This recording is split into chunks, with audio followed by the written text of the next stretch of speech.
The next time you go out to look for garbage disposers, you're going to find quite a range of prices, from just over $60 to nearly $200.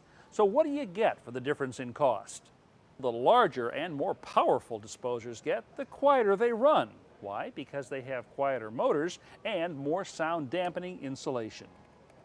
Higher end models also have stainless steel grinders and stainless steel grind chambers. Finally, when you get to the upper end of the pricing spectrum, you can find disposers that have an auto reversing feature to help prevent jamming.